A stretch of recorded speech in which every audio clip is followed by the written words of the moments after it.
move on and shift our focus to the parliament. योगदान होता है, कुछ खट्टे मीठे अनुभव भी रहते हैं, लेकिन आज जब ऐसा अवसर आता है तो स्वाभाविक रूप से दलगत भावना से ऊपर उठ करके हम सबके भीतर एक समान भाव प्रकट होता है। यार, ये हमारे साथी अब किसी और विशेष काम के लिए आगे बढ़ रहे हैं।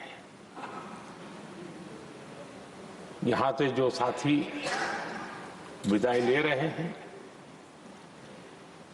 कुछ फिर से आने के लिए विदाई ले रहे हैं और कुछ विदाई के बाद यहाँ का अनुभव लेकर के समाज जीवन में कुछ न कुछ विशेष योगदान के लिए जा रहे हैं। जो जा रहे हैं लेकिन आने वाले नहीं हैं, उनको भी मैं कहना चाहूंगा कि राजनीति में कोई फुल स्टॉप नहीं होता है। भविष्य आपका भी इंतजार कर रहा है और आपका अनुभव, आपका योगदान राष्ट्र जीवन में हमेशा हमेशा बना रहेगा। आदरणीय सभापति जी, इस सदन में जो भी सदस्य माननीय हमारे विदाई ले रहे हैं, कुछ सदस्य ऐसे हैं जिनको शायद उस समय जाने का समय कार्यकाल आएगा जब सदन नहीं चलता होगा। कुछ हैं जिनको ऑलरेडी सदन के दरमियान ही विदाई मिल रही है। लेकिन ये जाने वाले सभी माननीय सांसदों का बहुत ही उत्तम योगदान है, इसलिए लेकिन मैं जरूर कहूंगा आदरणीय देवगौड़ा जी, आदरणीय खड़गे जी, आदरणीय शरद पवार जी, ये ऐसे वरिष्ठ लोग हैं जिनके जीवन का आधे से अधिक उम्र संसदीय कार्य प्रणाली में गई है और इतने लंबे अनुभव के बाद भी सभी नए सांसदों ने सीखना चाहिए वैसे समर्पित भाव से सदन में आना,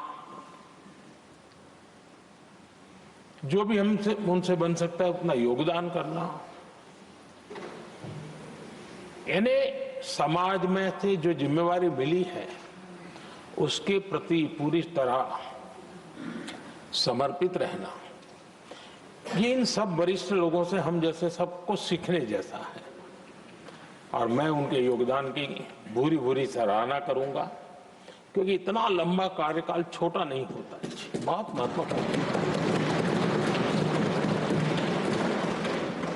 उसी प्रकार से हमारे उपसभापति जी हरिवंश जी विदाई ले रहे हैं। हरिवंश जी को लंबे समय तक इस सदन में अपनी जिम्मेवारी निभाने का अवसर मिला है। बहुत ही मृदुभाषी, सदन को चलाने में सबका विश्वास जीतने का निरंतर जिन्होंने प्रयास किया, और मैंने देखा है कि संकट के समय ज्यादातर उपसभापति के ही जिम्मे आ जाता है कि भाई आप संभाल लेना जरा, तो उनको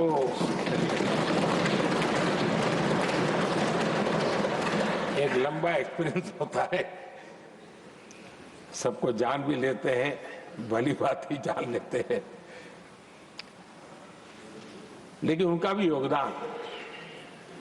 और जब भी, और मैंने देखा कि जब सदन का समय नहीं होता है तो देश के कोने में कहीं न कहीं वो यूथ के साथ मिलना जुलना, देश की परिस्थितियों के संबंध में उनको अवगत कराना, उनमें एक देश के प्रति संवेदनाएं पैदा करने का वो निरंतर काम वे कलम के धनी तो है ही हैं, लेकिन कर्म कठोर के नाते भी मैं कहूंगा कि उन्होंने भारत के हर कोने में जाकर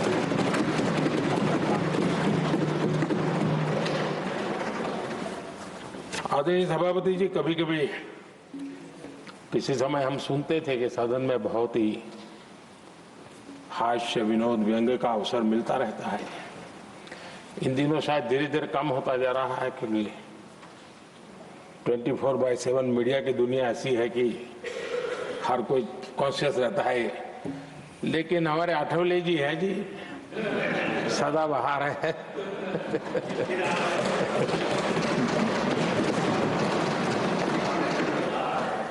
आठवले जी जा रहे हैं, लेकिन यहाँ पर किसी को खोट महसूस नहीं होगी। वो व्यंग्य विनोद भरपूर परोसते रहेंगे, जब ये पूरा भरोसा है। आदरणीय सभापति जी, सदन में से हर 2 साल के अंतराल के बाद एक बड़ा समूह हमारे बीच से जाता है, लेकिन ये ऐसी व्यवस्था है कि जो नया समूह आता है उनको बाकी जो लंबे समय से 4 साल से बैठे हुए साथी हैं, अनुभव है, नए लोगों को तुरंत उनसे कुछ न कुछ सीखने का अवसर मिलता है। और इसलिए एक प्रकार से यहाँ की जो विरासत है वो कंटिन्यू प्रोसेस हमेशा रहती है। ये बहुत बड़ा लाभ होता है। मुझे पक्का विश्वास है कि जिनको इस बार जाना नहीं है वो भी जो नए माननीय सांसद आएंगे उनको उनके अनुभव का लाभ मिलेगा और उनका योगदान भी सदन को और समृद्ध करेगा, ऐसा मेरा पूरा विश्वास है। आदरणीय सभापति जी, हम लोग जानते हैं कि जीवन में या सार्वजनिक जीवन में जब भी कोई महत्वपूर्ण निर्णय करना होता है तो परिवार के लोग बैठ करके मन बना लेते हैं कि ऐसा करना है, लेकिन फिर भी कहते हैं अरे ऐसा करो, उनसे जरा पूछ लीजिए, एक सेकंड ओपिनियन ले लीजिए किसी वरिष्ठ से। और घर में वरिष्ठ नहीं तो कहेंगे मोहल्ले में देखो भाई, वो काफी अनुभवी है, जरा उनसे पूछ लो एक बार उनका मन क्या करता है। अगर कोई बीमार है तो भी कहते हैं यार ऐसा करो भाई, एक और डॉक्टर से जरा ओपिनियन ले लो। सेकंड ओपिनियन का बहुत महत्व होता है। मैं समझता हूँ हमारी संसदीय प्रणाली में ये सेकंड ओपिनियन की बहुत बड़ी ताकत रही है। एक सदन में कुछ निर्णय होता है, दूसरे सदन में फिर आता है सेकंड ओपिनियन के लिए। अगर इस सदन में होता है तो उस सदन में जाता है सेकंड ओपिनियन के लिए। और ये सेकंड ओपिनियन उस सारी बहस को, उस सारे निर्णय प्रक्रिया को एक बहुत बड़ा नया आयाम दे देती है। और वो मैं समझता हूं कि हमारी निर्णय प्रक्रिया को समृद्ध करती है। तो इसलिए सदन में जो माननीय सांसद बैठते हैं उनके लिए एक खुलापन रहता है कि भाई चलो इस सदन में नहीं तो उस सदन में एक अच्छा ओपिनियन नया आएगा, उस सदन में नहीं तो इस सदन में एक नया ओपिनियन आएगा। तो ये सेकंड ओपिनियन ये हमारे लोकतंत्र में एक बहुत बड़ा कंट्रीब्यूशन है, जो जिस विरासत को हमें संभालना हमारे जो माननीय सांसद विदाई ले रहे हैं उनका तो योगदान रहा ही है। और इसके लिए भी मैं उनका साधुवाद करता हूं। आदरणीय सभापति जी, जो हमारे माननीय सांसद विदाई ले रहे हैं, बहुत आने वाले दिनों में तो शायद ये अवसर रहने वाला ही नहीं है, लेकिन ये माननीय सांसद ऐसे हैं कि जिनको पुराने संसद के भवन में भी बैठने का मौका मिला और नए संसद भवन में भी बैठने का मौका मिला। उनको दोनों इमारतों में उनको राष्ट्र के कल्याण के लिए अपना योगदान देने का अवसर मिला है। और उनके कार्यकाल में ही उनको इस नए सदन के निर्माण प्रक्रिया में और नए सदन की निर्णय प्रक्रिया में भी हिस्सा बनने का अवसर मिला है। वो एक विशेष उनके जीवन में याद रहेगी, नई स्मृति रहेगी। आदरणीय सभापति जी, मैं सभी माननीय सांसदों के,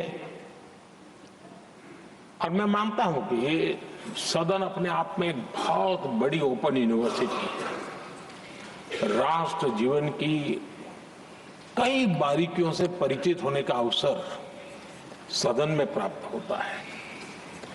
एक प्रकार से हमारी यहां शिक्षा भी होती है, हमारी दीक्षा भी होती है।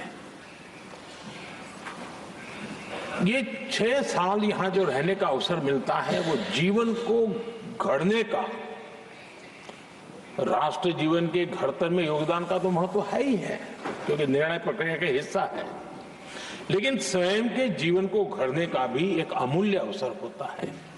और इसलिए जब माननीय सांसद यहां आते हैं, उस समय की उनकी जो भी सोच, समझ और क्षमता है, जब जाते हैं तो अनेक गुना वो बढ़ती है, उसका विस्तार होता है, अनुभव की एक बहुत बड़ी ताकत होती है। और तब जाकर के जाने के बाद राष्ट्र जीवन का उनका निरंतर योगदान बना रहे। वे अपने तरीके से व्यवस्था के तहत हो सकते हैं, व्यवस्था के तहत न हो सके, लेकिन उनका अमूल्य योगदान मिलता ही रहे राष्ट्र जीवन के निर्माण में। उनका अनुभव हमेशा हमेशा उपयोगी हो, ये मेरी उन सभी माननीय सांसदों को मेरी शुभकामनाएं हैं। और मैं फिर से एक बार सभी माननीय सांसदों के योगदान का गौरवगान करता हूं, साधुवाद करता हूं। बहुत बहुत धन्यवाद।